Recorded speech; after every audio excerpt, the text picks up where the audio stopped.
And we are live. Mics are live. We are live. It is. Papa Pee. I knew you were gonna do something like that because you were too silent into the lead up. Or, she was literally talking about peeing her pants a minute ago, and No, that was you. Don't pin that on me. And then I was like, "What did you say?" And then she got really silent, and I knew that when we were doing the countdown to go live, I knew that we were gonna go live with like something like that. Yeah, you know, you peed your pants. Quit lying. Quit lying. Actually, yes, I have. When I was a child, because the nurse didn't come get me in time, even though I told her I really need to go to the bathroom. So thanks for bringing up that trauma again. Oh my god, I didn't mean it. I didn't mean to do that. No, it actually did happen though. The nurse was really fucked up. They were just like lounging around, and I told them I needed to go potty, and I was only like, what, 7, 8, and I was like, nurse, you go to the bathroom. I kept hitting the button. No one came, and I peed. Aw, that's actually kind of not kind. That's actually really sad. Sad, yeah. There was there was one time kind of recently, and I swear it's because of the meme that made me think this. There's a meme where it's the Captain America. I don't know, but it's that Red Skull meme from like Avengers. It's like like fuck. I don't remember how it goes anymore. It doesn't matter who it is, but it's like how like do you trust me with all my heart or something like that, and it's all like me and like the toilet I see in my dream, and it's like me like the whole thing is gonna wake up pissing yourself. I'm getting the meme totally wrong. I'm fucking it up, but it's a meme about pissing yourself because you're peeing in your dream. TLDR. I saw that meme sometime during the pandemic, and a couple months ago I was sleeping and like I was dreaming about this crazy wild con party, and then I'm like, hey guys, I'm gonna take a piss. I go pee in the toilet. I'm like, no Manuel, no. You know, lucid dreaming kind of bullshit. I snapped awake and I like I didn't piss myself, but it was just like I was like, oh my god, Manuel, that was close. That was close. I have yet to pee myself in my dreams. It was funny because I wasn't even drunk that night. There've been a couple times where I'm like, I hope I don't pee myself while I'm asleep, because there was a very famous thing from AX 2017 or something like that. It was the last year that the Westin Bonaventure allowed all the crazy partying on its pool deck, because on not even day one, on night 0, it got so crazy. There was some dude who just passed out in the entrance to the pool and had pissed himself. And there was a picture floating around all the AX groups about the piss guy. Yeah. I don't know if you saw it because it was floating everywhere. At some point it got detached. I never saw a thing. But it was. I'm like, oh, I hope to God that's never me. Like, you know, past. Oh, and for those who've never been to the Westin Bonaventure, by the way, it's a really big hotel that actually has a mall. It's a dying mall now, but it has a mall on the first few stories, and it's one of those mall floors that leads to the pool. So technically, when I say he passed out in front of the door to the pool, he passed out in the mall and pissed himself. So the story gets better the more you think about it. But yeah, and also I mentioned that one time I was at that club in Akihabara, the famous one, Malgra, and I was at one of those all night thingies, and when we left, there was some dude who had passed out and pissed himself too. TLDR, I never wanted to be that guy. Anyway, he's talking So about this piss is the too many. piss cast. Yeah, this is the Hello. Ultra Yeah. Piss Cast Z. Hope everyone's having a good pissy time. Let me open up all my shit because I am not ready, because I am a walrus. Could you? Yeah, I said specifically because of fucking Beatles. Take a shot. I'm not gonna take. You know, I'm not gonna lie. I would have taken a shot. But I don't have any. My ice chest is empty. I'm actually upset. We talked about this before. Well, you gotta take a shot of something. Take a shot of piss. What? Is that legal? Yeah, you can actually drink your own piss if you really need to. That's a survival technique. You know, I've always wondered if that's true or not. Because I've heard that, but like, okay, we've actually talked about this on a podcast before. I'm not even making this up. I'm pretty sure it was a UPZ even. It was one of the very early UPZs. I don't think Nyaru was here though. I think it was a UPZ when it was like me, Tiffany, and someone else, like episode 5. And it was me, Tiffany, and someone else. And it's probably Tipu, because Tipu always talks about piss too. And he just talks about piss all the time. Because like, anyways, Hey, piss poo. and, and, and I remember at some point they were talking about like drinking pee, and apparently the trick is that if you drink the pee directly, it's still sterile. But once you let it sit Well, there, obviously. yeah, once you let it sit there, well, I guess it's any water, I guess, to be honest, too. I don't know if you know that. Standing water always kind of gets all wonky if you leave it there too long. Yeah. But if you leave piss there too long, but then again, how do gamer bottles work? Like, does that, like, I don't know, man. One time, at a party, somebody, like at one of my parties, I should say, like a bunch of people peed in cups. Well, it wasn't my party. This is a long time. This was what happened like last week, obviously because of the pandemic. A bunch of people pissed in cups because like some dude had like passed out in the bathroom, Ew. and so we gathered up all the pee cups, like not even in the morning, but later on that night, went to go dump them, and it was so much pee. I was like, let's just dump it in the sink. Ew. And I swear to God, our sink was never the same. And I'm like, did the pee break Ew. the Why sink? would you why would you put it in the sink though? Isn't there like a fucking toilet next to the sink? But there was so much pee. We didn't want to have to keep like. That doesn't matter. That's how you fuck up your faucets. Yeah, I'm pretty sure. Like, and there might be some science to this because like we were pouring so much pee. This is disgusting. I know this is gonna make Dude, everyone. this is really gross. It's gonna make everyone Anyways, no, I vomit. don't want to hear this. No, I don't want to Poopy hear this. What are we talking about today, Manuel? Ultra Pit. I swear I didn't mean to say Pisscast again. Ultra Podcast Z, episode 141. It is A to J's anniversary, believe it or not. This is our Piss anniversary in about 2 days, July 22nd. 19. And we're not doing anything special for it. I legit started saying 1992. What the fuck happened to July 22nd, 1992? Actually, I think that's one of my ex-girlfriend's birthdays. But anyways, but that's not what I was. That's not important right now, though. And I actually don't like that ex-girlfriend, so that's definitely not important right now. But Anyways, July 22nd, 2014. Myself and a different ex-girlfriend who I'm friends with now decided that we were going to form a website, a media website, so that we can get in conventions for free. Not even making it up. That was our literal goal. That we wanted to get in conventions I think for that's free. the goal. I think that's actually the goal of most media networks, but you know. But honestly, like I'm just to cut to the chase, in case you think that's the way it even still is even now. It proved to be far. We might as well just kept paying for conventions for all it was, for all that it really got us. You know, like it got us some good shit. I'm not gonna lie, but yeah, it got to give us a ton of headaches. But anyways, we did this whole thing, and our idea was that we were gonna, like, each of us were gonna have a separate blog. She was gonna write a fashion blog. I was gonna write something on. I was doing something on idols. We had a friend who was doing something on Visual K. Someone who was gonna do food, and we had this whole idea that we were all gonna have like separate blogs under this A to J connections thing. And if I'm not mistaken, I came up with the A to J part, and somebody else came up with connections. I think she came up with one or the other. So there was this running joke that she's gonna take over A to J connections one day because we broke up, and then we broke up, and then it kind of just floated as a thing that I was just doing on my own with one other person, and then it came into this. So that's why we don't really consider that the real anniversary. It's only I'm the only one who remembers it. That's still around. So yeah, but still, technically it counts. So we're gonna look back on some of the shit that's gone down over the 7 years, namely other outlets that were around when we started that don't exist anymore. Isn't that a fun Like topic? for example, I actually saw in the chat you mentioned New School Kaiden. Yes. Okay. By the way, my Manuel, the internet's favorite cryptid, and that's Nyaru, the internet's favorite piss lord. V2. Well, yeah, that's kind of true. It is true. I was gonna say that you can't deny that. But anyways, that's that. We'll just move on because like that's our intro. I have a feeling if we don't keep moving forward with the New School Kaidan thing, we're gonna just talk about P again. So anyways, so what were you saying about New School Kaidan? You can start this, and I have some shit I want to say. Oh, in a second. so they basically, for those that don't know, they were so it was mostly they had a focus on AKB Yeah. for so long, like a really really hardcore focus. But they also covered like other idol stuff as well. But all in all, they were just an idol blog. Main focus was AKB, and they had two people. I think it was like two people who ran it. I know one of them because one of them actually lived in Texas, and they actually invited me to like do an AKB meetup when in Houston. Was he the I one that totally we had remember on?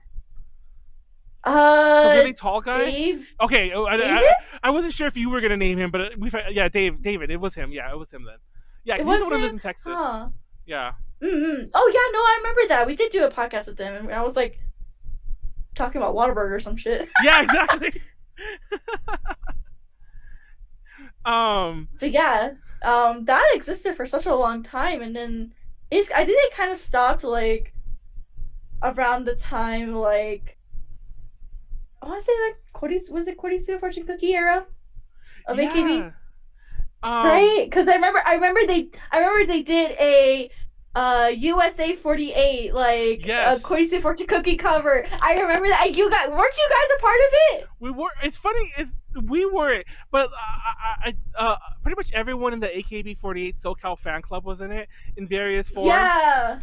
It's funny because if you watch that video, which I'm sure is still on YouTube, if you go watch that video, there's a part where it says Torrance, California, and in Torrance, California, that's a friend of mine named Tom who's dancing in front of a KFC. And he's wearing a KFC chicken bucket on his head, and obviously Corsudo for chicken KFC. Yeah. That KFC, I live across the street from it. So, like, literally, I did at the time, but literally, if you pan the camera this way, it's like, oh, look, there's Manuel. But, yeah. So, yeah, he's dancing in front of a KFC with a KFC bucket. I'm trying to find Which presumably it. at the time, he must have lived near that if he went to go do that. I always wondered if I watched it. I never asked him. By the way, it was him that I used to get a lot of free AKB48 CDs to give out at cons. Because, like, it was mainly him. Other people did it, too, in that group. But it was mainly that guy, Tom, who would, like, buy dozens and dozens of CDs for whatever reason. I was always confused by that, because obviously there's the Senbatsu shit. But then other times he would just buy a ton of them. And I'm like, maybe there was some other raffle, or maybe there was just photo cards or some shit like that maybe he wanted. I don't know why I say shit so often. But, yeah, it's just still leaking out. I gotta stop talking. But anyways, New School Kaidan was an interesting one.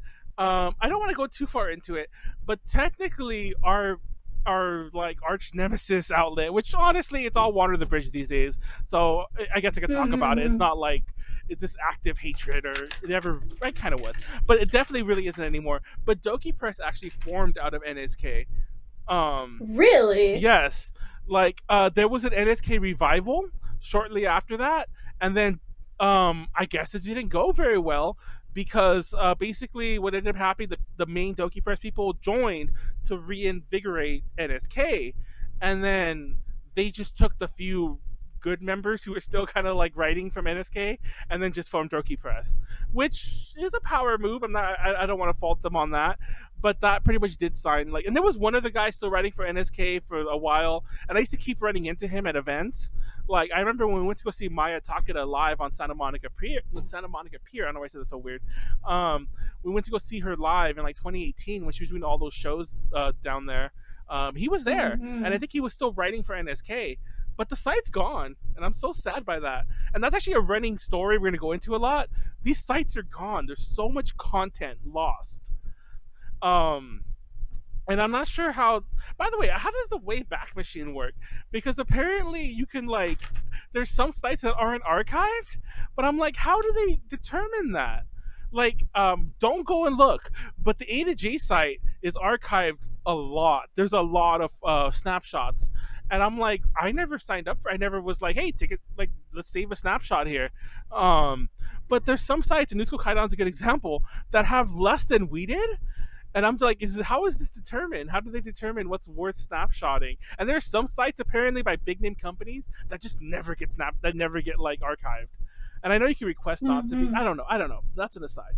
But fun fact, did you know that Dave guy? By the way, he the two of the main people, one's David Chang and then one's David I don't remember what the hell his full last name is, but he goes by DLJ because he's also David, and it's like David Liao something, so he goes by DLJ. So DLJ is the one who has the podcast. Now I looked at by the way, their Twitter suspended. I don't know what the fuck they did on Twitter. Yeah, I don't know what they. And I even went in the chat to ask JD whether that's the way like it looks when you delete an account, and he said no. It says it's just gone. And by the way, later on I found out that's true because there are some accounts that I looked up. Oh, that they just deleted it. But yeah, they're suspended. So I wonder what they did. They probably Yeah. they might have got hacked, to be honest, if they weren't I using think it. yeah, that's probably what happened. They got hacked. But their Facebook is still there. Site's dead. Facebook's still there. The last post was 2018, but in 2019, DLJ made an event that says NSK is dead, and it was for Anime North because that was the con that Wasta went to, and I guess he was trying to set up a meetup for the Wasta concert.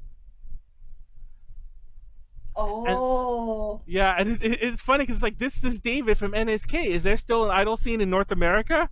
If you're coming out to see Wasta, we want to know and we'd like to meet you. Pizza party? Question mark. But I'm like, who is the we? Was there still other NSK people floating around? I don't know. But yeah, NSK is dead, and it's sad because like when A to G was first starting, I kind of considered NSK like the Big Brother site. The Mm-hmm. one especially even before the Nyaru years, the one that I was like trying to emulate, trying to like rip off, and like they had a podcast, so we had to have a podcast, and they had they were covering this shit, so we had to cover that same thing, and so on. Not so much a friendly rivalry, if you will. You know what I mean? Like literally Yeah. friendly, like literally friendly. Like we'd be at the same things and we'd still hang out. It wouldn't be like ours is better. Um, but yeah, it's funny because there was a AKB SoCal fan club that I mentioned earlier, and Yes, I was actually I you was were even in though that I was in Texas. even though you Yes. weren't in SoCal. Yes. They loved every second of me because I was just a kid who just really loved AKB and wanted friends. Yeah, I was gonna say you must have been in your teens at that point. Yeah. but yeah, like that was a thing that actually was how a lot of our earliest A to J recruiting started, was in that fan club. Including the only one I think is noteworthy because the only one that's still around right now is Molly. But that was where I met Molly. That was where I met. God, I can't remember his name anymore. There was this dude who used to write for us a lot in the early days, and I remember he used to review like gravure things, which is fine. But there was one where he talked about and I think he referred to it like this too, like this low key way. He talked about like enjoying the material in his free time, you know, obviously Mm-hmm. implying that he masturbated to it. Uh, and Molly was so offended by that. We had to delete that whole review. It's funny because like now I'd be like I'd probably be like, that's fine. Just put that you really masturbated to it. But yeah, old school puritanical A to J was like, no, we can't have anyone talk about pleasuring themselves.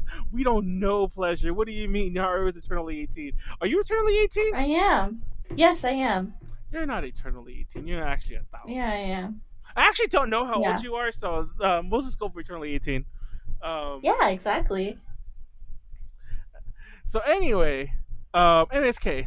So What's it? they I kind of hope that one day they do come back though. I always have it like in the back of my head like a good revival, an actual good see them come back because I generally I don't know, I enjoyed what they did with NSK. Yeah, That's just me though. and like um we kind of were trying to be like them at first, then we kind of evolved back into them. But they were never too serious. They were always very much like a bunch of friends, a bunch of fans still Mm-hmm. covering shit. And there was a point when A to G was trying to, I guess the point where we were taking off masturbation references off the website, but there was a point where we were trying to become a lot more serious and a lot more, you know, um, legit, to use a better word or whatever. Mm-hmm. But yeah, I don't know. I don't know. They had a lot of community around NSK, and I like their logo. Apparently that's Yeah, Jarena. their logo was so good. That's an outline of Jarena from somewhere or something like that. But it was an outline of somebody doing Oh. like an idol doing this or whatever, in like red and yeah. Um, uh, they're cool. They're cool. Also, we didn't mention this earlier because we just jumped to NSK. I wanted to point out this is not a flex that we survived and they did it. It's just a Yeah, legit no, it's just reminiscing. like yeah, like I remember browsing NSK and watching like their podcast when I was a baby. Like that's how that's how like nostalgic it is for me, and I just want to like appreciate it for just one fucking second. No, and like it's funny because I guess like as the pandemic, as honestly, it's like it feels like it's never ending because like LA's back in lockdown basically, but that's another story. Mm-hmm. But as the pandemic is sort of winding down, I know that's not the right way to phrase it, but as things are opening up again, things are happening again. I was reminiscing about like, gosh, it's been almost 2 years since like A to J's really been doing anything. Like all of the good memories of 2019 or whatever. Mm-hmm. And then I was doing more reminiscing about this. I'm like, wow, like that's a huge chunk of the A to J time. And then I've mentioned this before, like whenever we do an anniversary for Ultra Podcast Z, that part of me still feels like you're a new member. And Okay. you've been here forever. I was gonna say. Like Ultra Podcast Z started in 2017. And I think you'd already been around for about a year-ish at that point. So yeah, my math would be a little off there, but you were basically around like the year 3 or year 2 of the year 7, you know, of the 7 years of A to J. So yeah, I just find that funny, like in my head the way things work.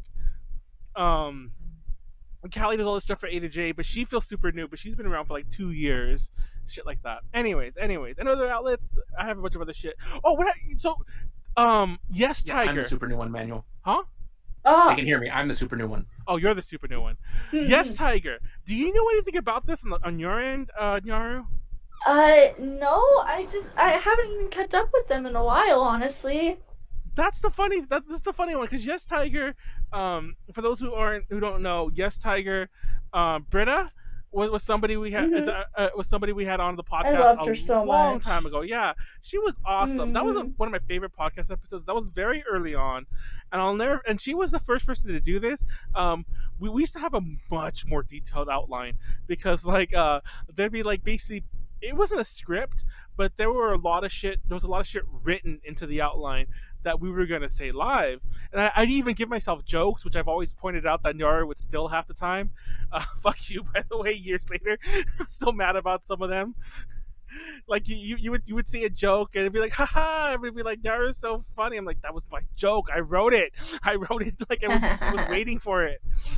Anyway. Well, that's why you don't write it on your notes. That's why you don't write it on the show notes. You just write it in your own notes. I'm still mad about that. But she went in and she wrote like not only did she go to the topics I'd already written and wrote like a ton more notes, either correcting or adding to what I'd already written. But then she really appreciated. Yeah, and then she'd write some of her own topics, and that was a pretty fun episode. That was a long episode. It was one of the longer ones. Unfortunately, it's no longer on YouTube like a lot of these aren't. Because of the music videos we showed, so wait for a re-upload. But yeah, she ran a website called Yes Tiger, that kind of focused on chica idols. Yeah. And it was a really good website, especially because it focused on chica idols. And it had a lot, and like it had a lot of resources too, very beginner-friendly resources.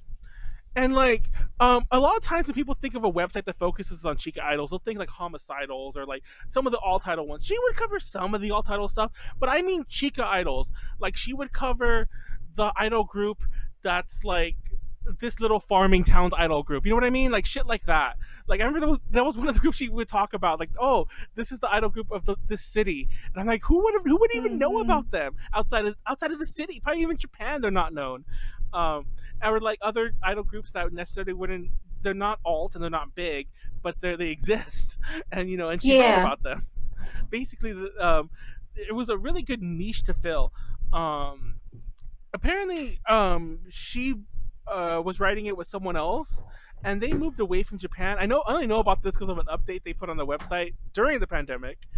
Yeah, I was just reading it right now. Yeah, they moved away from Japan, and they were going to move back, and then that was when the pandemic happened.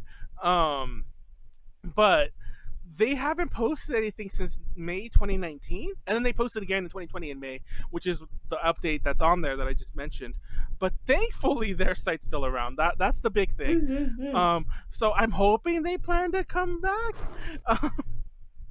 They can come back on Ultra Podcast Z after like 20 years. Um, but yeah, I hope so too. I'm hoping they come back. But yeah, the post is written by someone who goes by L. I'm not sure who they are, but I guess they were the ones who ran the site with Britta. Because they mentioned yeah, it was it was actually two people that Yeah. ran the site. So check that site out because there's some good info there. Even though I'm willing to bet that every group they've discussed has now disbanded because that's the way Chica Idols typically go. But it's still a good. That's even more reason to look it up because now it's literally a time capsule. But I don't know. People are still paying for that site. Like whichever one of them, maybe they don't know, and they're just like on a credit card. It's just constantly. Well, speaking of that, I got a doozy for you, I guess. What? You know how I was mentioning AKB48 wrap up earlier? Yeah. Their site is still up. Really? Is it active Yes. though? It's not active. Oh, okay. Their last post was in 2017 for what was it for? Let me see. Hold on, I'll put a link. It's very slow loading when you first open it up, but it's still there. It's another time capsule for like AKB. This is so for those that don't know what I'm talking about, AKB48 Wrap Up used to be a very old website that focuses specifically on the 48G family and 46G if you like that too. Their last post was actually for the 49 single preliminary Sosekyo results. Featuring Ogino Yuka was robbed from the top spot for now. But one unique thing I really liked about 48 Wrap Up was the quizzes section. Oh my god! It was one of the few websites that actually, or one of the few like J-pop focused, like idol focused websites that actually did like cute little J-pop 48 buzz quizzes, and I was like, whoa, what the fuck? I remember taking these quizzes in class. That's how old this is. And it's also just another like they used to translate a lot of stuff too. So there's a lot of translations in here, a lot of coverage for like past news you think you wouldn't see like on like a regular J-pop website. And they even did like top like 10 things, top 10 idols who are cute, top 10 things. Top 10 idols. Shimosaki. Yeah, they do like the top 10 tier like lists and everything. Like it was just it's just like like those teen magazines. Yeah. Like it felt like that, but for AKB48, and it was for me. Okay, I felt like it was for me. Maybe that's the way A to J should go. We should start making listicles. Top 10 groups you wish were still together, some shit like that, Top 10 classic AKB48 singles. My favorite article. What? I have an idea. What? Top 10 saddest Final Fantasy moments video. Shut up! He's making a joke because we were talking about making YouTube content that's original, like scripted, and one of the videos is top 10 saddest top 10 saddest Final Fantasy moments, and we've been working on it for about 2-3 months now and haven't finished it. But anyways, go on, Nyaru.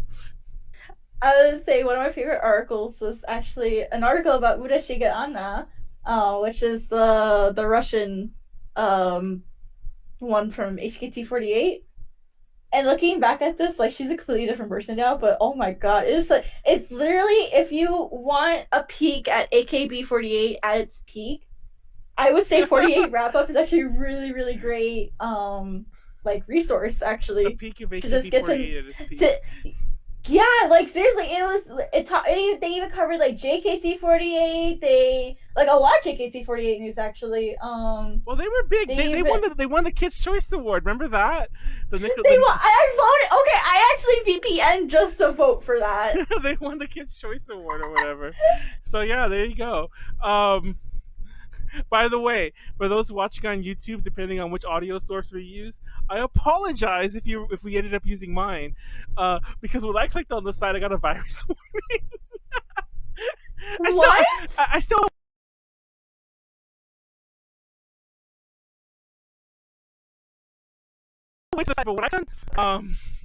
So yeah.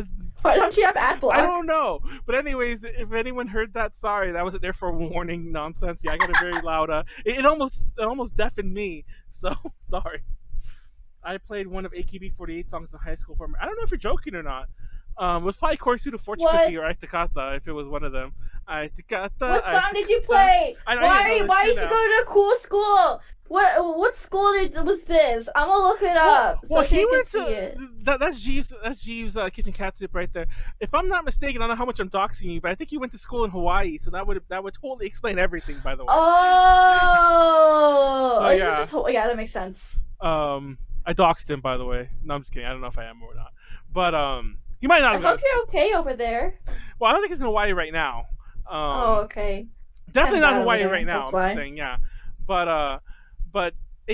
gosh, I'm trying to remember. Like I remember when I was in my Japanese discussion class. I don't know what that class is called. The one that was meant to go along with language, like the Japanese 3 and 4, where you actually conversation. That's the word I'm looking for. The conversation class, and the professor I had for this particular one. We'd have to do like mini presentations like every day, kind of like DTL but really short.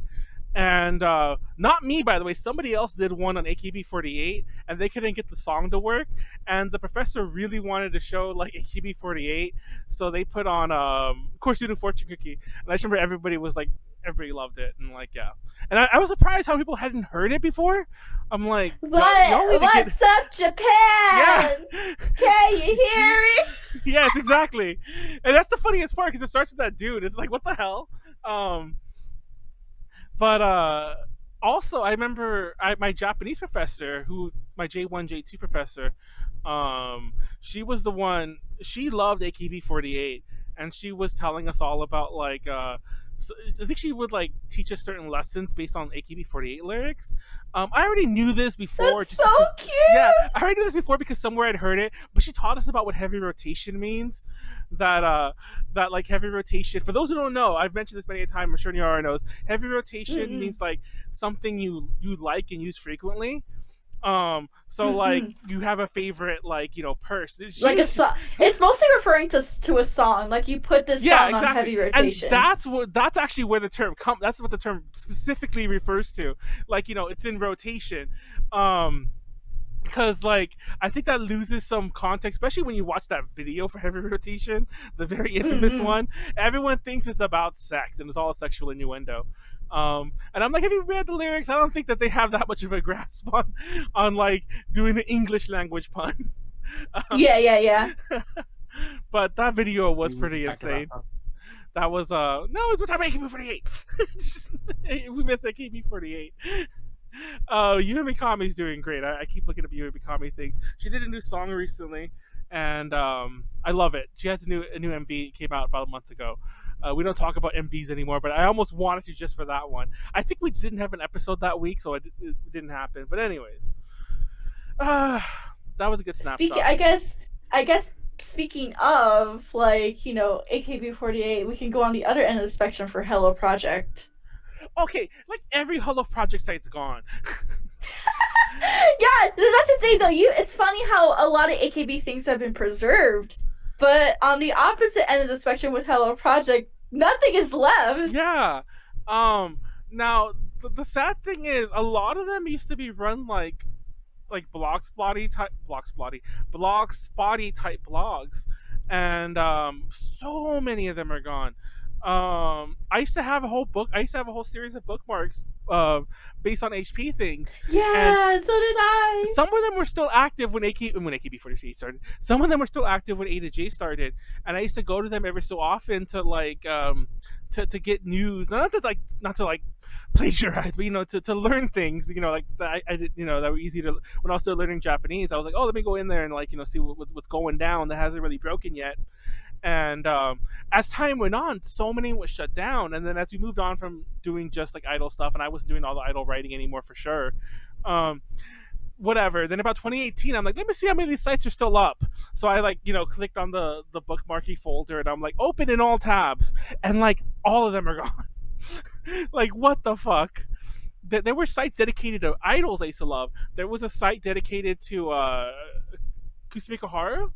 And I used to follow that one all the time. Yeah, I used to follow that one all the time because it would talk about like, obviously it talked about like when she was in Hello Project, but then it would be like, oh, she's doing this. If you're in Japan, go get this catalog for this like like this company or this clothing people because she's in it. or like go get like volume 36 because she's on pages 38 to 40 or whatever. And I used to like love that magazine. I mean, that magazine. I love the magazine too. I had a couple magazines she was in, but I used to love that site. And then they're gone. All these sites are gone. It's funny because some of them I think they just deleted them, but then if it was their own hosting where they had to pay for it, I'm sure they just stopped paying for it. But it's sad. And now honestly, I think there was an allure to Holo Project because they were the underdogs for the longest time. Mm-hmm. Like from around 2009ish, the Platinum era, till about 2014ish when they had a number one hit again. They were the underdogs, and then when they kind of became like mildly mainstream popular again, I think a lot of the allure to follow them kind of dropped off. Don't you think? Yeah. Because if anything, they're definitely bigger than the heyday of talking about them in the idol scene in the U.S. They're definitely bigger than that. But all the classic groups are gone. All the favorite members that we love are gone. So honestly, that's the big part of it. I feel like this is a Simpsons argument where it's all like Simpsons isn't good anymore. Is it? Is it that, or is it that we just like the things that we grew up with? It's like I don't even know who's in Morning Musume right now. I mean, I know. Oda Sakura is in there. That's all I care about. I know she's there. I'm gonna assume Mizuki's still there. I'm gonna assume. Actually, my Oshi is still there. That's fuck. See, I don't remember her name. Erica something? Is there an Erica in Hello? I need to look this up. Hold on. Fuck? Is there an Erica? Hold on. I don't know what the fuck you're talking about. Arena. What's her name? Oh. I didn't remember her on its own. Hold on. Arena. Shit. What's her other name? I'm gonna let you just struggle. Honestly, I know her name, but I'm not gonna tell you. I'm never gonna remember. Morning Musume. Arena. I hate that. She's my Oshi. I don't even know her name. Hold on. I need to look this up. She's my Ikuda Arena. And I called her Erica. So that's how bad it is. Erica. By the way, the reason I called her Erica, because if I'm not mistaken, isn't there an Ikuda Erica that was in Nogizaka, yeah. Yeah, there was the same name but Erica that was in one of the 40, well, not 48G but 46 Zak groups. But yeah, I just remember getting them confused. And I was like, wait, that's not her. I think I mentioned my story. TLDR, there was a thing where I met them, like, you know, as a fan. And I remember when we were in Texas at that one con, we met them in line. And I was talking to them a bit. And I'm like, oh yeah, you know, and I was like stuck because that line moves so slow. So you get stuck I know some people love this. You would be stuck in front of an idol for like a minute, and it's like make small talk with them because you're stuck there. And I got stuck in front of her, knowing my luck. And I'm like, oh yeah, you're actually, you know, one of my favorite members. We're talking a bit, and it was just really funny. And flash forward to about 2 years after that concert. I met them backstage at a concert we were covering, and by this point, like, we're a lot more like in the ins with Holo Project. I'm pretty good friends with their then overseas person, so he's showing me around, like, you know, I have my little backstage badge and everything like that, and just saying hi to some of the groups, and like not all of them, but we weren't really talking to the members. We were supposed to be talking to the people, but the members were here and there. And at one point, at one point, ran to her again. It's like, hey, it's a good area. I want to, like, you know, speak to her a bit about, like, you know, the concert or whatever. And I was talking to her a bit, and then he left. And it was that moment again. I'm like, what did we talk about? And I was just like, yeah, you know, you're one of my favorite members. And I'm like, why did I say that again? It's been years. Yeah, that's my awkward moment, embarrassing myself in front of Holo Project. I just wanted to point that out. I embarrassed myself more. Okay. I can never talk to her again. Anyways. Other outlets. Speaking of Hello Project, Hello Online. Is Hello Online still around? Let me Google. Let me check that out. I'm gonna Google that too, because I heard they were gone. We played the. Then again, they go online. They go online and offline so much that you can't even tell. Oh no, they're still there. See, the thing about Holo Online, not that I ever did this, was that Holo Online was the place you went to get all your. Used to be just Holo Project, but then it was just everything. It used to be a good place to download your stuff because they were a torrent tracker. Yeah, yeah. They had a tracker, but then they had to close that down Um, and gosh, this first of all, this site looks exactly the same, and I don't know. Yeah, I was just about to say that, but the AKB section. Oh, I'm is looking it at gone? right now.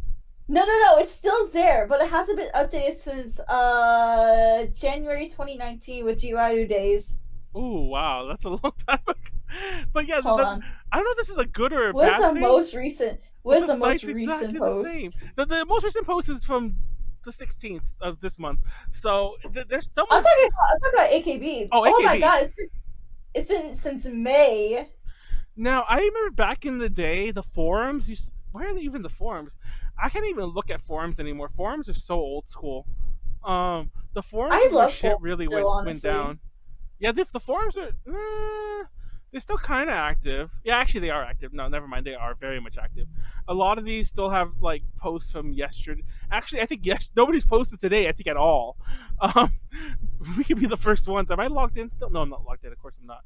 I think I'm banned. I think they banned my account because my ratio was really low. And then when they took out the tracker, they like I think it was a mistake. I probably could have emailed someone, but when they took down the tracker, I guess they were also cleaning up some of the those weird features associated with it, and they banned me because my ratio was like really low. But yeah, um, rest in peace, Hello Online. That's still around, I guess. I mean, it's still around, but you know, I used to come here so often to like go look at like AKB news and like talk to people. It's like I had no one else. I was a lonely child, is what I'm just trying to say. I remember in the early days, we used to do a lot of Hollow Project stuff. There was this thing that unfortunately has stopped last year, where we would interview a Hollow Project group every year, and we've even talked about A to J. We've even called A to J the house that Cute built. Cute was the Hollow Project group that disbanded in 2017, I believe, and we interviewed them in 2015. And at the time, we had no right interviewing them. Like we were a really crap site. Not to say that we're even much better now, but we had like a really ugly site. There was nothing on it. It was, we even like wrote a bunch of shit when we emailed them just to like fill it up like crazy. We weren't even getting pressers, so everything back then was just shit we really had to write. And when we interviewed Cute, Morning Musume, Juice, Morning Musume again, Anjudamu, and then no one last year. But when we used to go interview some of these groups, especially when it was Morning Musume, and especially when it was Morning Musume both times, we used to meet some of the other outlets. And I remember I met people from Hollow Online. I met people from I can't remember the name of the other site. A couple other sites. There was somebody from NSK there. One of the other Davids, not DLJ, and it always struck me as funny how fanny some of the other sites were. But then again, I say that shit, and then I'm the dumbass who's like, "You're my favorite member," like 2 different times. So I take that back. I take that all back. And what does it all matter? Anyways, there was another site real fast I wanted to mention that were called. I think they were called Rock on Japan, which is the worst name ever. I think I remember that site. Yeah, so they actually were pretty good. They were actually an A to J like kind of rebel site. Fun fact, they were a site that formed that like it was somebody who lives in Seattle, and we did an event in Seattle years ago, like 2015, and we went to it, covered it. They helped us out. They helped me out. I was like the only one like coming from somewhere else, and we came back. It's like, let's work together. And then back in those days, A to J had like people who voted on things. Like we were a lot more active. It's actually kind of crazy how different things were, and we were voting on whether we wanted this site to exist as a separate like fork of A to J. Like it was on A2J.com, but they would have their own name, their own branding and shit like that, which now would be whatever. But at the time, everyone like voted no except for me basically, and I was very upset. And they formed their own site, and they used to cover a lot of rock. And you might be all like, yeah, so, but they covered rock, like not visual K. Like nobody covers Japanese rock really. So like that made them unique. They did a lot of interviews. They were getting interviews left and right, and then they deleted the site like in 2018 or 2019.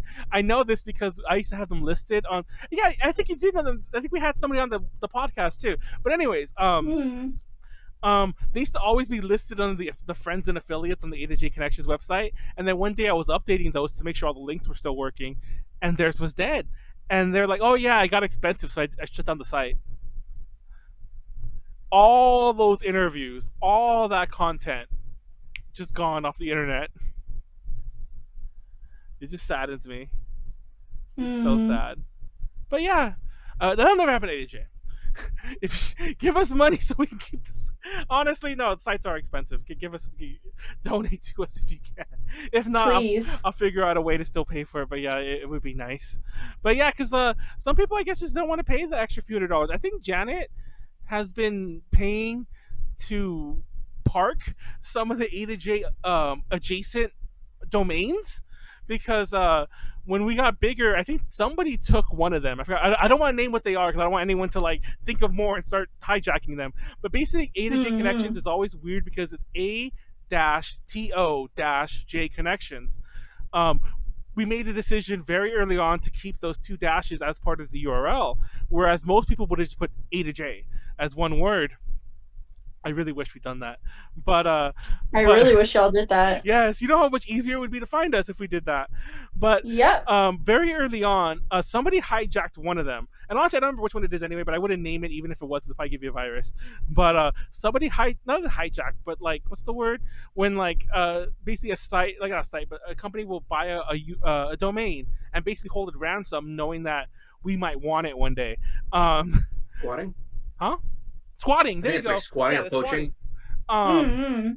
So to fight this, because this happened really early on, I think Heidi found it too. Heidi was all like, "I went to A to J Connections. You guys are gone." And I'm like, "What?" I'm like, "No, we're the one with dashes." She's like, "Why would you put dashes in your URL?" Yeah, why would you do that? I always actually wanted to ask you, like, why? That like when we fun fact, it was not my decision. But when we were designing the very first version of the website, not that long after that July-ish time, it was like, what do we call the website? It's like we had this really weird name. It was like, do we call it A to J, or do we call it A2J as in the number 2, or do we put A-2-J? And the reason we didn't go, obviously A2J with the number looks stupid, but the reason we didn't go with no dashes was because we were afraid that it would be ATOJ Connections, which is kind of hilarious because I've been told, I've been told that people do read A to J plays as ATOJ plays. So I don't know if that would have happened, but we were always so afraid of that. Or actually, I wasn't. I think I voted to not have the dashes because I was like, who has dashes in a URL? Especially 2 of them. Like maybe if it was like, if we were a one-word name like Japan Connections, and maybe somebody already owned Japan Connections, so we were Japan Connections with a dash in the middle, I could see that. But why did we have 2 of them? But yeah, and then that was the decision we made. And even in the earlier days, we could have bought both of them. It's like we don't need to have 2 domains. I think each domain, like just to like kind of park it, costs like, depending on how you host it, like $20 to $100. And I think Janet, actually, like I was saying earlier, Janet owns a lot of our adjacent names. So fun fact, if Janet ever leaves us, she could just fucking ransom those off like crazy back to us. But she's been paying those for a few years. But she makes the big bucks. But anyways, that was a stupid decision. Press F in the chat, boys. Manuel made a bad... Actually, I didn't make it, but we made a bad decision. You get a free one through GitHub. What, a URL? I believe that's what he's talking about. But yeah, I don't know. Anyways, let's move on to some other thingies that no longer exist. Now, Homicidals does exist, but Homicidals was a very fun one. We need to have them on again. Next month has a Friday the 13th. We need to have someone on from Homicidals. We have had Maniac on kind of recently, and I think his episode is still on YouTube because it's a more recent one. That's a fun one because in that one we had Derek Vasconi, the guy who runs I can't remember the name of it, but he runs some idol like site where he sells like merchandise for like all titles, and we kind of had a feud with him, remember, because he ran that really shitty idol event or whatever. And he runs a lot of shitty idol events, I'm not gonna lie. And I told him to his face. It's not like obviously he's been on the podcast after that, so it's not like it's a secret. But his is a good example of how you can dislike how someone does something, but still not dislike the person. If only other outlets, Toku Press, we could have done that with, but anyways, but yeah, we had him on. That was a fun episode. That was like episode like 40 something, 50 something. But Homicidals it's a cool website. They cover all titles. Now, do you remember the All Title podcast, Nyaru? Yes. Do you remember the love we got from them for years? You know what I'm getting at. Well, okay. Probably because they were just really in at the time, and because we liked them, God forbid. We used to cover a lot of alt-idol stuff on the podcast in the early days, UPZ. Like the first 40 episodes, I think half of what we covered was alt-idol stuff. Like most of the MVs we used to have an MV corner where we'd like live react to MVs. Fun fact, that's what got us like all those episodes deleted. But because people started copyright claiming them after a while. Like, I mean, literally claiming them, getting us strikes. But we used to have an MV reaction corner.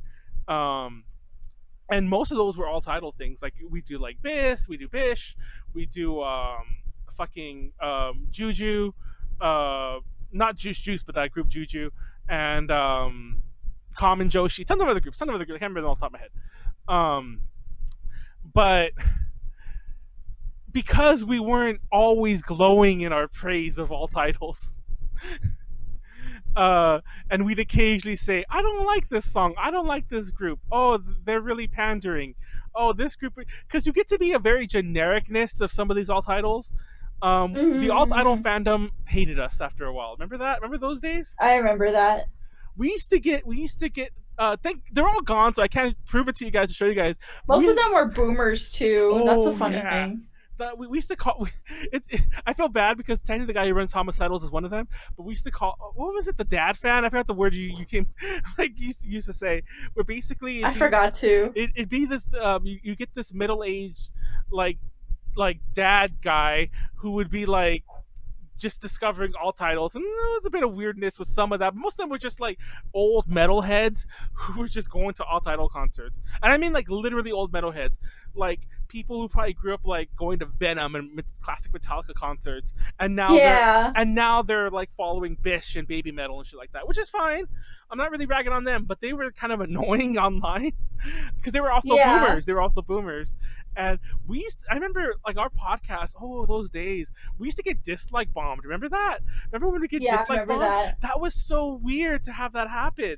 Like we put up a podcast and I swear to God, nobody was watching it. And like we would just, suddenly we'd have like 14 or 20 dislikes immediately, like within like the first hour of posting. And there'd be so many angry comments, and then we'd fight in the comments. I remember you would get involved every so often to argue people in the comments. I would get involved to argue in the comments. Oh God, those were ugly days. But we, believe it or not, before that happened, we had most of these people on the podcast. Some of them not during Nyaru's age, which made it kind of awkward. Because every so often, like I'd be like, I don't want to argue with that person. Nyaru could argue with them, but I don't want to because we've had them on the podcast like 3 times back in the day. I've always mentioned that when we had A to J Talks, I know Nyaru hates it when I bring up A to J Talks. We also used to have guests on towards the end, a lot of guests. And one of the guests we had on was this guy named Terry, aka Ramen Shuriken. He's still around, but he just does fan stuff now. And he was on that podcast, and we really wanted him to join A to J. We really wanted him to join A to J. He was already doing some like freelance writing for some other sites, and he was on the podcast a lot. We've been talking about it behind the scenes to do a alt idol podcast with us. With my probably not me on it. It was gonna be like him. It was gonna be Rose. It would probably be someone else like we would have found or whatever. We were gonna do a podcast like that. And then for whatever reason, he just didn't wanted to do it with other people. Whatever, that's legit. He started his own podcast called the Alt Idol Podcast. So believe it or not, the Alt Idol Podcast actually was born out of him being on our podcast. But he formed that with 2 people. One was one was this dude named John who ran a site called Straight from Japan, and the other guy I was a remember guy. that. Oh God, John! I loved John the most before we started because he lived in Seattle and I met him before. He was young. He was actually younger than me. He was the young metalhead who graduated to all titles, so he was cool. And but he was also very boomer online though. I remember he unfriended me and blocked me on everything. And Straight from Japan no longer exists. I'll just cut to the chase and tell you that right now. I have no idea what happened because he blocked me. I can't even look him up. The other guy was a guy named Gary from a site called Idle as Shit. That dude. I remember that site too. He was the worst. Okay, even if you like the guy, he's a fucking internet troll. He's like Pleiades times 10. Like, he is a fucking internet troll to begin with. And he's a metalhead, and he's an all-title fan. And he's fucking Irish or something. So he does all this with the funny, like, the funny accent. He does all this in, like, I meant with funny slang. He does all this with, like, funny slang and, like, all these, like, did he just curse at me? I don't even know, because like he'll say all this shit. I'm like, I don't know if that was. I don't know. By the way, having them all on, because I think John wasn't, but Terry and Gary were both European. Well, Gary I think was Irish, but Terry I think was from England. So having them both on was funny because they would both use the C word casually. I won't say what the C word is, but let's just say, yeah, it's a lot more. I mean, I think we've said it before, but it's different when you just say it out of the blue. But they would say it casually because I guess that's just what you do, like in the UK. And no, I think not from the UK, Ireland, but yeah, that's what you say in the UK. You just say the C word, like, that dude's a C word. I'm like, whoa, we don't say that here, bro. But yeah, especially because like every so often he would say that about like. Anyways. Yeah, we were hated, and Homicidals was our friend in the all title scene, and then we come to find out that they're hated. Remember that? Mm-hmm. So like there's all this division in this really tiny scene. And yeah, fun fact, Homicidals we're just rambling here about sites, but Homicidals was supposed to be part of A to J in the very early days. We started around the same time, and Rose had met them online. They were like really chummy, like chatting in like various like forums and whatever, and they were trying to get them to join, funny enough, similar to the Rock On thing Japan that never turned out, as a separate splinter of A to J. And then Maniac, the guy who runs Homicidals, just wanted to do his own thing, and just, yeah. But we've been friends ever since, more power to him. But they've had Paper Maiden, Carrie, and I can't remember the guy's name. We've had all the members of Homicidals on the podcast at various times. Fun fact, none of them with Nyaru. It's always been when Nyaru's gone. We had Paper Maiden on an episode that Heidi was on, and that was a funny episode because I think Heidi was a last minute fill-in for you. So this Paper Maiden chick, she's like from France. She's from Canada, but like the French part of Canada. So she has like this like crazy French accent, which always made it hard for me to half understand her. But anyways, I'm just ragging on accents. I'm sorry. I'm stupid. Don't be offended by that. But when we did the episode with her, she didn't know that Heidi was going to be on, and I guess she was fans of Heidi from like other stuff. So it became like a Heidi interview when we went live, It just became like her talking to Heidi the whole time about like Heidi. So yeah, that was a funny episode. That's no longer on YouTube either, unfortunately. I'll try to upload all these eventually one day, but it was just funny. We tried to do an episode on all titles, and then like she just fangirls over the other host. Anyways, any other any other sites that we want to like bring up? I have a few more here, but All Title Podcast, TLDR, in case you wondering what happened, they stopped. They just stopped. They when they first stopped, they privated their YouTube channel, and I thought they were gone forever. And I even talked to Terry about it, and no exaggeration, apparently all the drama just ate them up from inside. Like, they were always just infighting so much. Obviously, like I mentioned, they're fighting with us, they're fighting with Homicidals, apparently they're fighting with each other, and they just couldn't, Terry at least couldn't deal with it anymore, so we just stopped it all. Shut down they had a Patreon too. Shut down the Patreon, shut down the YouTube channel, shut down everything. But the YouTube channel came up again. When I looked them up, the YouTube channel is still there. And they were smart, and they would upload their podcast to other podcast platforms. so you can still get it on certain podcast platforms even after that. But yeah, most of them have blocked me on everything. And all the social media is gone, but except for the YouTube channel. And now nobody review bombs us anymore. Remember before this has all happened, I used to always say that I wanted us to become popular, even if becoming popular means that the people just hate us. Nyaru? Huh? Remember when I used to say that? I used to Say that what? like I always wanted to become popular, even if by popular all it means is that people hate us. Yes, I do remember that now. And then when people hated us, it just became so obnoxious. It was kind of obnoxious. Yeah, it was. I don't know, man. I don't know. Let's move on to some news before we get out. Now we should have led with them because I'm all depressed. But you know what? I want Homicidals on again. This other site I wanted to mention. I hinted about Doki Press. We're not exactly on the best of terms anymore, but we're not exactly against them. They're actually very active.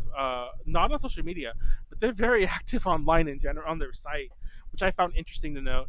But yeah, Homicidals is still around. I want Homicidals on here. I want anyone from there on there. I'll put the feelers out. We have 3 weeks to get someone on from Homicidals. Wait, when is that? July? Is it August 13th? That's the 13th? Yes, August 13th is Friday the 13th. So we gotta. Oh wait, that's a Friday, so that's gonna take over. Oh shit, what show is that getting rid of? I forgot. We do things on Friday now. We do things on Friday now. Hold on. So it's sorry guys. Hold on. Podcast. It's FAP Dungeons. FAP Dungeons. Oh, I can't get rid of Dungeons.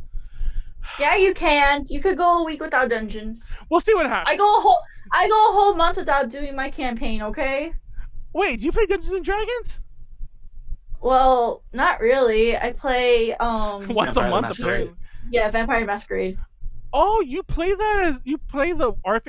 I'm not gonna lie. Until this second, right now, I thought you were just playing the video game. No, we did play the video game too. Oh, okay, so I wasn't confused. I wasn't totally confused. I should say more accurately. I've been wanting to play Vampire the Masquerade when we were brainstorming for DTR, which is Drink Talk Roll, by the way, which is also the reason why we wanted to. This is all conversation we had like sort of behind the scenes when we were naming it. We didn't want to make it like too sounding like Dungeons and Dragons related, because there was a brief moment where we were discussing playing Vampire the Masquerade instead, and you should do it. It's very fun. Yeah, we should. Well, we've already talked about like our little D&D thing is going to be very rotational. So whenever we're done with we haven't even started yet, but whenever we're done with this little bit we're doing with Pleiades, which will probably be a 2-parter, then we'll shift to something else. Maybe that'll be Vampire. I don't know. But then again, I'm not sure if people like Warren know how to play Vampire. So, but it is fun. And I've been meaning to play it a lot recently because I heard there's a lot of new shit. And yeah, I haven't played it in years. When I used to play it, there was a lot more of the IRL role playing, and it was very annoying. And I don't mean like as in like role playing good. I don't mean LARPing. I mean like people like doing vampire parties. It was weird. Anyways, that sounds fun. It was, but it was very 90s gothy hipster. Yeah, exactly. That sounds fun. I mean, the 90s gothy part sounds fun, but like, I don't even the hipster. Yeah, you know what? Let's just fucking do it. Let's do this when quarantine is over. Let's just go back and do that. We'll wrap up with some other topics before we wrap up. But let me see what's on the chat. Oh yeah, the FAP thingy. Time.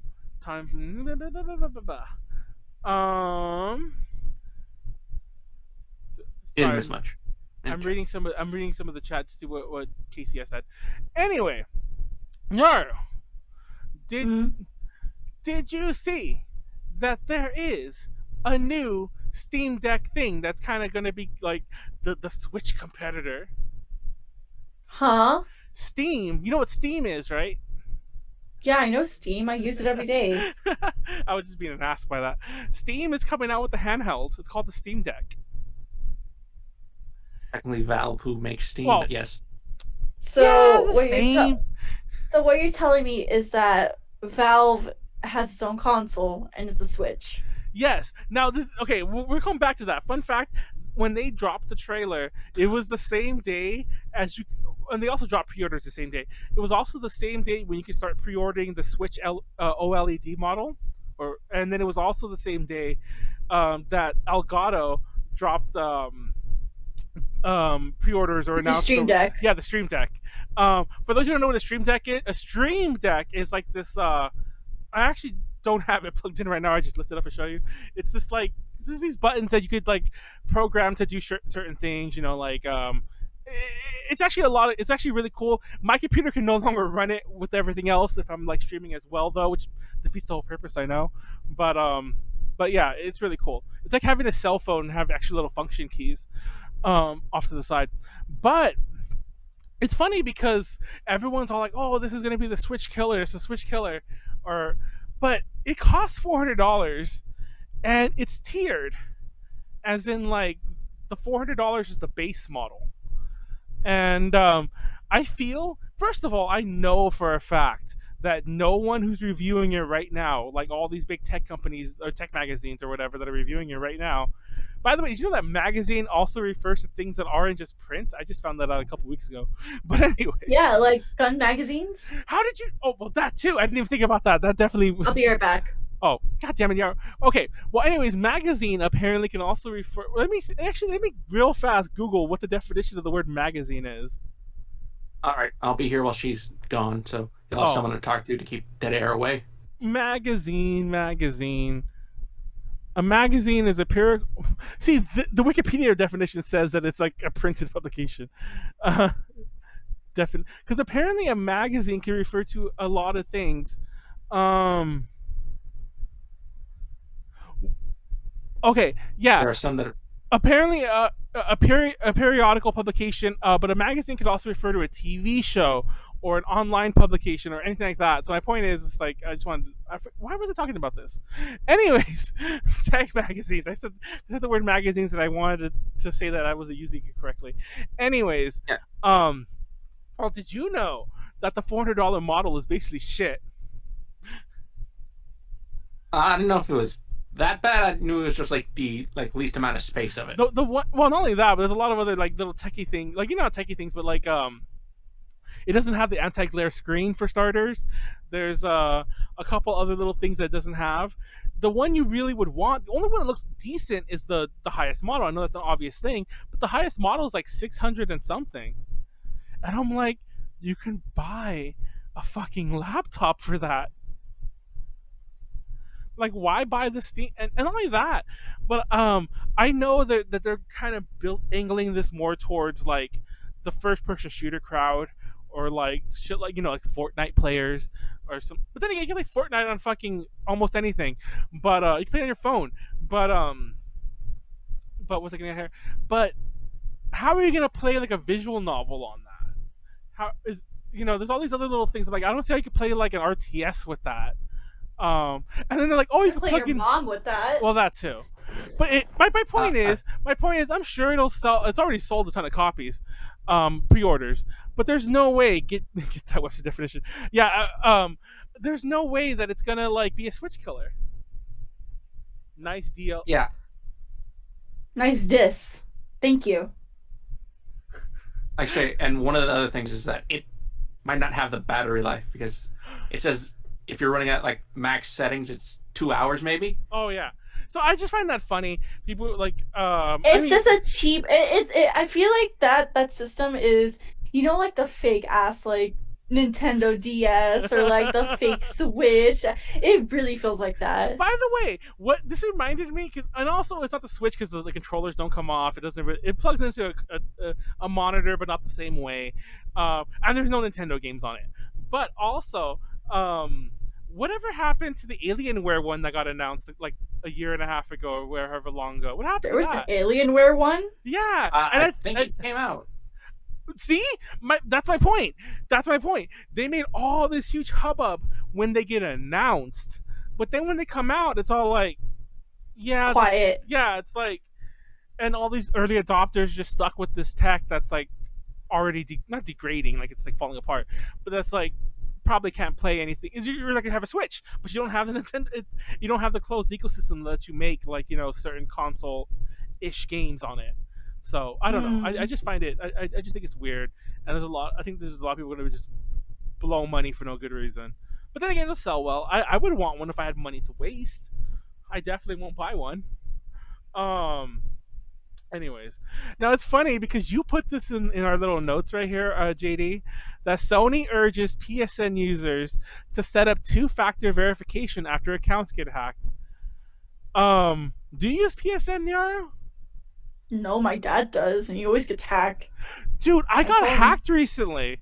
And I'm like, I wonder if that was why, not why, but I wonder if that was part of it. I remember, okay, so like this was a long ass time ago. I remember, one of the one of the really bigger hacks that happened, like, I think it was like 2010-ish, like around there.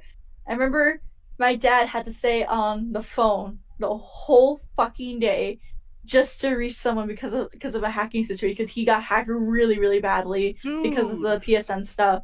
So I remember he was so mad that whole day. Like my mom was like, "Don't talk to your dad. He's dealing with. Just stay in your room for the. I'll bring you food. Just stay in your room." The way you describe that sounds so funny. Stay. No, because I got hacked recently, and like I woke up and I'll never forget this day. I had a really long, stressful like series of weeks. And like it was this is just like a couple weeks ago. I had this really long series of stressful weeks. I wake up, it's a Thursday. It's like my one day off that I've had in so long. And I mean a literal day off.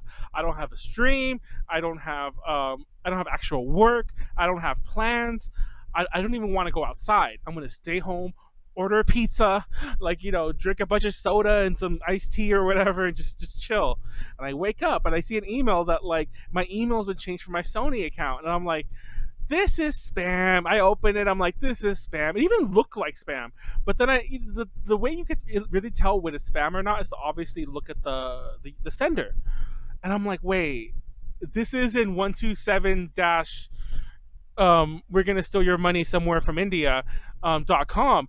This was actually support at Sony.net or whatever, or .com or whatever the fuck their site is. And I'm like, oh shit. And then as soon as I see that email that says that someone changed my email, I start getting oh, thank you for your purchase, thank you for your purchase, thank you for your purchase. And I'm like, my God. no. So I log in real fast, and thank God, don't ask me why he didn't do this, whoever attacked me, didn't change my password. Maybe they didn't think to change it right away. They're just like, we're gonna just charge this fucker's credit card like crazy. Didn't change my password. I was able to log, maybe because I logged in so quickly. So I got in, and then I was able to change the password and the email back. And I think they were still logged in though, because I think there was still like 2 more charges after I was done doing this. And I emailed support. Thank God support came on right away. They helped me through it. They got me refunds. It took like 2 hours to get this done though. And then this is the funny part, similar to what happened with your dad. He's like, I'm gonna give you some info to make sure this doesn't happen again. And I'm like, sure, I'll stay here for this info. And he never logged off. It always said that he was typing. I was there for 4 hours. I was there for 4 hours waiting for this fucker to finish typing. I'm not gonna lie, the first 30 minutes to an hour, I was like sitting there waiting because the process took a while. And there were other times where he was like gone for a half hour, but then he'd come back. He's like, okay, it took me some effort, but I got all the charges reversed. And apparently, by the way, fun fact, apparently it's in your user agreement that if somebody buys something with your account, they don't refund you. So they basically told you that, well, they you're told not me getting your money back. They told me that it was gonna be a one-time thing. I don't know if they give everyone a one-time thing, but they literally did tell me again that if this happens again, they're not gonna refund me. And that it's kind of and I don't know if it's a one-time thing, maybe because I've been a Plus member forever, maybe because my account's like been forever. I don't know if that had anything to do with it, but supposedly you're not supposed to get refunded when this happens. But technically those games were mine, so I guess I could have just went and played, because one of them was the Crash Bandicoot, like, you know, like Insane whatever the fuck, the remake one. I'm like, I guess I got that. If I really was stuck with it. There was a bunch of other bullshit I didn't care about, but anyways, yeah, it took 4 hours, and he never came back, and I just left. and I have no idea what info it was to tell me. Probably to set up two-factor authentication, which I didn't do. I should probably do that. I'll probably hacked again for all I know. But yeah, be careful with that. Be careful with that, dudes. What else is there? Live viewing Naruto. I don't care. My Hero Academia. Oh wait, they're doing musical live viewing. Live viewing Japan will Of stream what? Naruto, My Hero Academia, and Sailor Moon musicals in August.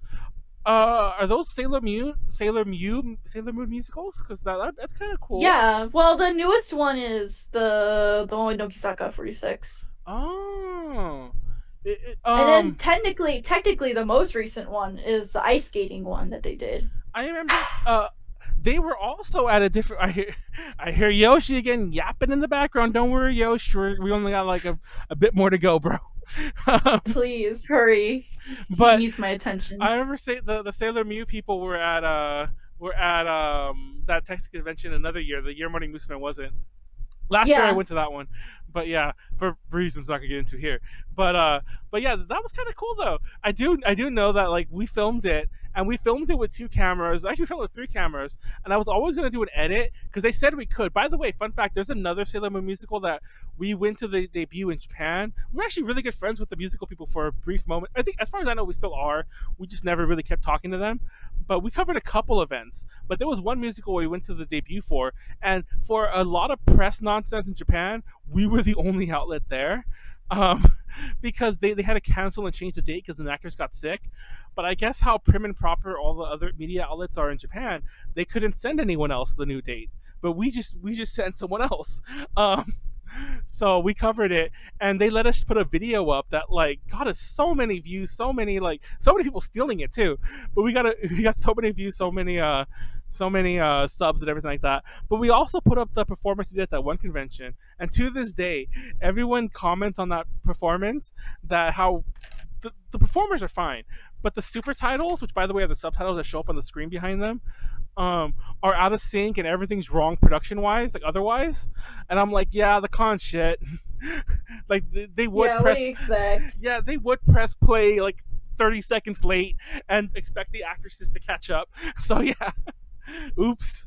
I don't know what to tell you besides that. But yeah, I always find that funny that even in that one thing, which probably would have been their big saving grace that year at that convention, they couldn't do anything to save themselves. Anyways, JoJo's Bizarre Adventure Part 8, JoJo Lion comes to an end. What else is there? Oh, did you see that Sayashi Riho is gonna be a soloist soon? Yes, I saw. Yeah, there's not a lot of details, but she was for those who don't know, she was like the ace of like Morning Musume's like comeback days. She was like a 10th generation member, if I'm not mistaken, with Generations. Actually, she was 9th. No, she was 10th. She was 10th. And she graduated pretty early on, and then she was last seen as a backup dancer for Baby Metal, and then she was actually part of Baby Metal when they came to the U.S. The most recent time, like 3 years ago, I guess now, and yeah, she's going solo. Interesting. And the anime tube thingy, little update. Nyaru wasn't here when we talked about this. There was that that Kickstarter for the anime tube website that's going to be a totally free anime streaming site. God, he wants your attention. Yes, that's why we need to hurry. Well, I'm trying to rush through this. I just want to bring up these things. Anyways, AnimeTube, the Kickstarter got shut down, but they're talking about moving to other platforms, most likely Indiegogo, where they could just like upload whatever the fuck they want, whatever lies they want, and take some of the money anyway. And also besides that, just 2 last things I want to talk about. Beastars has a new season coming out. Has the second season even come out in the US yet? I think it just did. Oh, it just did. Yeah, because the second season took forever to get a fucking dub, which is, I guess, what Netflix is waiting for. Apparently, it was out like way earlier this year, maybe, and because I was waiting for it on Netflix, and then Warren's all like, "No, that shit's already been out. Me and Leslie already watched it." I'm like, "Fucking hell!" But yeah, are you excited for Beastars, Nyaru? Huh? Are you excited for Beastars? You got your own little beast back there barking at you. Yeah. I thought you said he was so much more like level-headed now because he's like not puppy anymore. No, he has energy that he stores throughout the day and then he lets it out at night. Just run him and just put him on a treadmill. that's so much terrible advice. Don't take puppy advice from me. I think that's literally what they like. Some of the but anyways, damn, he just won't stop. Last thing, because I wanted to mention this because it actually does tie to A to J a bit. Did you see all the news about Oyamada Keigo, aka Cornelius, in the Olympics? I'm not following anything Olympics. I'll be real with you. TLDR, there's this dude who's named Oyamada Keigo. Is he eating something? I'm sorry, it's kind of entertaining at this point. No, just hurry. He's also known as Cornelius. He's a musician. Under Cornelius, he's like does some like experimental shit, like kind of shoegaze type stuff. But apparently, under Oyamada Keigo, he's done like music for anime, like Ghost in the Shell and some other shit. But he was doing the music, the score, I guess. I don't know what music Olympics has for the Olympics, and I didn't know this. And I'll tell you why I should have. Well, not should have known. I'll tell you why it matters at all. Back in like 2016, in some of the earlier days, we actually covered Cornelius a bunch, and we were supposed to interview him. He did a tour in the U.S., and we went to one of the shows. Myself and Rose and some other people went to the show, and we were really good friends with the promoter. It's not one of our normal people. It's a promoter who does like not Japanese music, so I just knew him for something else. And he was really cool. He's like, "Oh, you guys really dig Cornelius' music. Let's get you an interview with him." And then it just didn't happen because he had to move on to another date, and he couldn't stay in LA long enough for it. And then we just never followed up to like do it through email or some other means. But we had all this shit with Cornelius, and we kept covering his music like as time went on. And I think he even came back, and then we couldn't go to the show, but we covered that it was happening. But it turned out apparently he's an asshole. Apparently he used to bully kids in like when he was in high school, and he was proud of this. In some interview he talked about like, oh, it was kind of funny I used to do this, and it wasn't just like bullying, like, you know, like I took a kid's lunch money. He like made some kid eat shit, and like he like basically, you know the worst kind of Japanese bullying you see on Japanese like shows. He did all that. He locked kids inside of like a vaulting horse, and apparently some of these kids were like also developmentally disabled too. So it's like, oh, you're a piece of shit. And he apologized, and he was gonna stay with the Olympics. And then today, he left, and he's like, okay, I apologize again, I'm out. And now the Olympics are all like, yeah, we should have kept him out before. I don't know why we kept him. But yeah, also the Olympics have cardboard beds that everyone said were so they couldn't fuck, but it turns out they were just always had those. There's a lot of Olympics nonsense going along. They shouldn't be happening. I'm not following anything. The Olympics are cursed. Also, there's this other site I follow. The Olympics are also just irrelevant nowadays. That's the other thing. Like, who cares about them? Except for like the Mario and Sonic games, which I kind of like. I don't care about the Olympics. You just fucking put up a Mario and Sonic anime every 4 years, 2 years, or for winter and summer. Just put that up instead. I'll be fine with that. I don't fucking need to see the Olympics anymore. Please. Does anyone need them anymore? Like, even before this bullshit, there's been tons of talk. Everyone's seen that John Oliver special. It ruins countries. There's all these scandals. Just stop. Hashtag stop the Olympics. I'm sure that hashtag already exists. We didn't come up with that. But yes, there you go. I guess it's the end of this. There's some D&D shit. We'll talk about that on FAP. Not FAP. On D&D. And that's it. Yeah. Next week is something. But our anniversary's in 2 days. There's no stream for that. But FAP is happening this weekend. We are fapping. Are you fapping on Friday, Nyaru? Every day. Every day fapping. Not my proudest fap. Oh, it's all the stuff in the chat. Haha, Beastars. Nyaru's dog featured in new Beastars anime. Yeah, when is that? Oh, look, it's Julie. It's Julie Lee. I haven't seen. Julianne, hello. I haven't seen you in the. DM me. DM me. Of course, it's when I stopped looking at the chat. I was looking at the notes the whole time because I was trying to read ahead because I don't multitask well, and I was trying to like rush the last topics before Nyaru's dog eats her. I just was trying to speed run those last ones. Oh my god! Hey, what's up, Evan? We used to run a very short-lived podcast with Julianne years ago. We should do that again. Not the topic. We should do something like that again one day. It'd be fun. It'd be fun to talk and connect. You know what I mean. Anyways, wrap up the show. Support us on Patreon. Support us on however you can. Give us money so we don't shut down the site like all those other sites did. I think our first bill, because we have 2 bills to the site, is coming up next month, and Site costs like $500. Not that much. I think it costs like $400 to run. So give us money. Anyways, and Kenneth and Joshua, thank you so much for giving us money already. Those are our current Thank patrons. you. A2J.com, patreon.com/A2J Connections. And before we go with Nyaru's happening, we didn't mention top of the show, so we'll get to that real fast before we leave. Tomorrow is nothing. Thursday is nothing. Oh, the Wednesday gaming streams are on hiatus until the beginning of August, because Warren's down here. It's too hard to coordinate, and I technically wanted a week or two off anyway. So yeah. Friday is FAP. Next Friday's DT or Drink Talk Roll. We're going to be playing next Friday, so keep an eye on both of those new Friday things. This Saturday is DTL, Drink Talk Learn. It should be myself, Callie, who might be Timer-chan again. That was a fun episode. She was a VTuber again, Nyaru. She was Timer-chan, and she's like, it was only Timer-chan. Only Timer-chan. It was a really good DTL. But it'll be us, Molly, and Pleiades, and probably Warren. Also, Warren might or might not be on FAP, so tune into that too. And that's it. Next Tuesday, we'll talk about that later. I have some ideas for next Tuesday's show. But yeah, next Tuesday, tune in. We might have Hina again finally. She's still moving.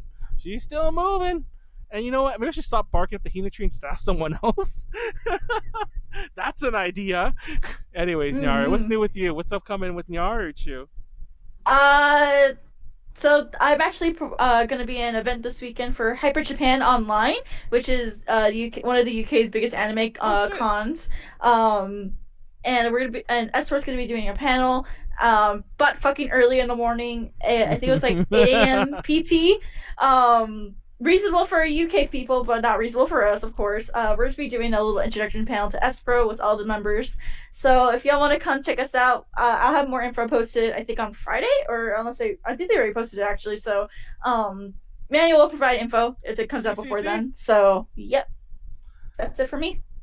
Yeah, if you're watching on YouTube, all the uploads should finally be on time again, by the way, speaking of coming out, but a certain time. The uploads were a little shaky. That was mainly my fault because there was a backlog for other channels, not even just the A2J one.